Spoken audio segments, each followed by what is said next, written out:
Assalamualaikum warahmatullahi wabarakatuh. Saya Selvi Agustina dari Program Studi Administrasi Bisnis akan mempresentasikan tentang sejarah pemikiran ilmu administrasi dan perkembangannya di Indonesia. Sejarah administrasi ialah cerita tentang asal-usul administrasi yang benar-benar terjadi pada masa lampau dan kebenaran serta penyusunannya menggunakan persyaratan ilmiah.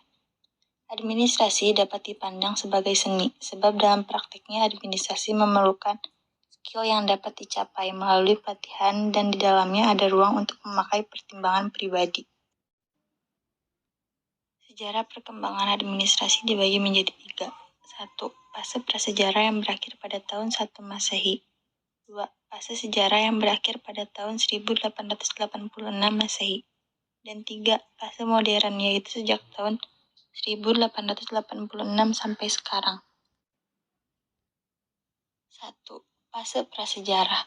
Yang pertama, manusia hidup dalam kebudayaan yang belum mengenal tulisan. Untuk mengacak peristiwa masa lampau yang benar-benar terjadi melalui bukti-bukti tidak tertulis, yaitu peninggalan masa lalu. Yang kedua, masyarakat pada masa itu telah menjalankan prinsip-prinsip administrasi walaupun dengan cara sederhana. Dan yang ketiga, bukti-bukti pelaksanaan administrasi dapat dilacak mulai dari peradaban Mesopotamia, peradaban Babilonia, Mesir kuno, Tiongkok kuno, Romawi kuno, dan Yunani kuno. 2. Fase sejarah. Berhubung dengan gelapnya sejarah dunia pada umumnya selama 15 abad pertama dari sejarah dunia modern, bidang administrasi dan manajemen pun turut mengalami kegelapan. Berarti tidak banyak yang diketahui tentang perkembangan administrasi dan manajemen dalam 15 abad itu.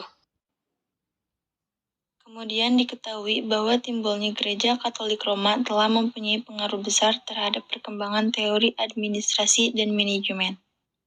Dengan kata lain, Gereja Katolik Roma telah memberikan sumbangan yang besar terhadap perkembangan administrasi dan manajemen.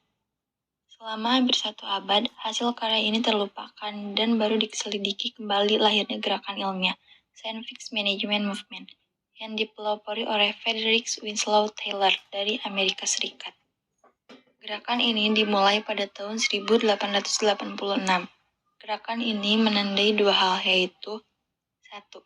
Berakhirnya status administrasi dan manajemen sebagai seni, semata-mata tetap mulai berdui status karena administrasi dan manajemen itu diakui pula sebagai ilmu pengetahuan. 2.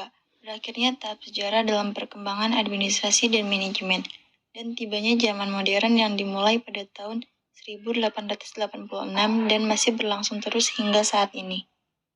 3. Fase modern. Fase terakhir dari perkembangan administrasi dan manajemen.